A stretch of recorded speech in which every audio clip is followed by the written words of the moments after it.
شروع اللہ کا نام لے کر جو بڑا مہربان نہایت رحم والا ہے۔ پیغمبر صلی اللہ علیہ وآلہ وسلم نے تیوری چڑھائی اور منہ پھیر لیا کہ ان کے پاس ایک نابینا آیا، اور تم کو کیا خبر، شاید وہ پاکیزگی حاصل کرتا یا وہ سمجھ جاتا تو تمہارا سمجھانا اسے فائدہ دیتا۔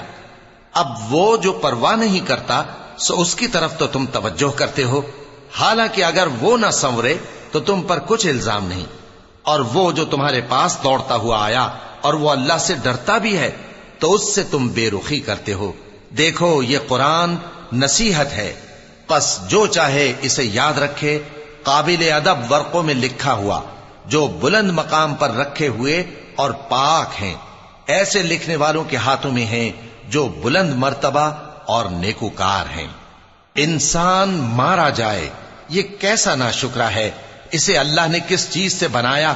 نطفے سے بنایا، پھر اس کا اندازہ مقرر کیا، پھر اس کے لیے رستہ آسان کر دیا، پھر اس کو موت دی سو اسے قبر میں پہنچایا، پھر وہ جب چاہے گا اسے اٹھا کھڑا کرے گا۔ کچھ شک نہیں کہ اللہ نے اسے جو حکم دیا اس نے اس پر عمل نہ کیا۔ تو انسان کو چاہیے کہ اپنے کھانے کی طرف نظر کرے۔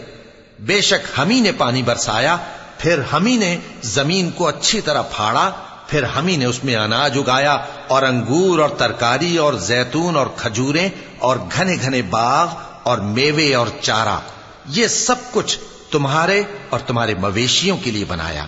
تو جب کانوں کو پھاڑنے والی آواز آئے گی اس دن آدمی اپنے بھائی سے دور بھاگے گا، اور اپنی ماں اور اپنے باپ سے اور اپنی بیوی اور اپنے بیٹوں سے بھی۔